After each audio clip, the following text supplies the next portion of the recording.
Hi, it's Lisa Cuneo. Welcome to my scrapbook table. This layout uses some items from my Counterfeit kit, though not too many. It's a pretty simple page. I am using the piece of paper that is in the far top left, but I'm using the flip side of it, and it's the one you see on the left there on my screen. So I have 5 photos here from the 9/11 memorial at the Pentagon. And you're not allowed to take photos there that your camera is pointed toward the Pentagon in any way. So we were kind of limited in the photos we could take. So I decided, in order to have one that shows the memorial in relationship to the Pentagon building, that I would just download one from their website. So that's what I did. We easily found the Pentagon when we got to Arlington, Virginia that day, but that's where the easy part was over. It was very hard to navigate because you're not allowed to park on Pentagon grounds unless you have official business there and approval, which we did not. So we found a shopping mall nearby and we parked there and walked over, and there's a sign that points you through a tunnel.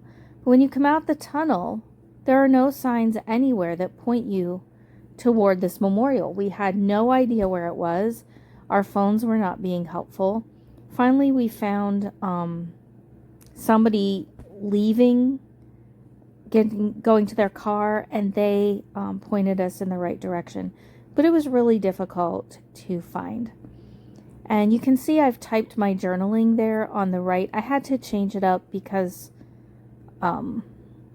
just like the formatting of it, because I ended up with a square space that needed filled, so I redid that a little bit and reprinted, but that turned out okay. So I wanted all 5 of these photos on black cardstock, and I didn't want to mat them individually. For some reason I decided I was just going to do one block, and then I used this Tim Holtz trimmer. It's not my usual trimmer. I wish it could be my usual trimmer, but one thing about it bugs me, and so I only use it when I need to trim out things like this that my guillotine one would not do. So I'm trimming very close to the edges of the photos, close as I can get. One I had to trim just a little bit with my scissors, but I did manage okay. My journaling talks about there's 180, I think it's 184, I'm not looking at my page right now, benches, one for each person who perished that day. And I wrote a little bit about that in my journaling. Sadly, there's no visitor center or anything like that that helps you appreciate the design of the memorial and the symbolism there.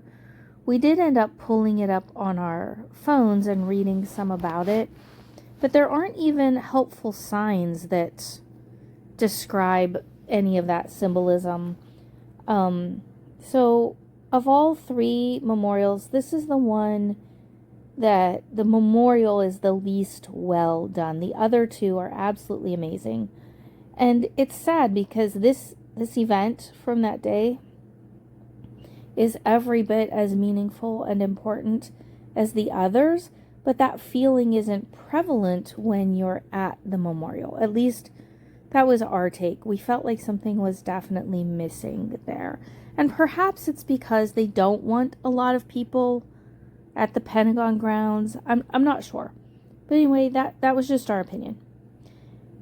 So the only other thing I did, other than adding some foam letters there to be my title, was a couple pieces from the Creative Memories ephemera pack, and I put one beneath the title, and I cut another one in half and put it on either side.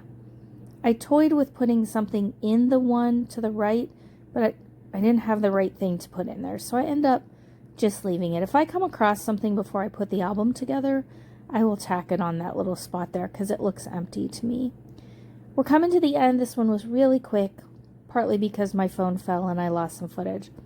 Thanks for joining me. I'm really glad you're here. I hope you liked the video. Please give me a thumbs up and have a great day. Bye-bye.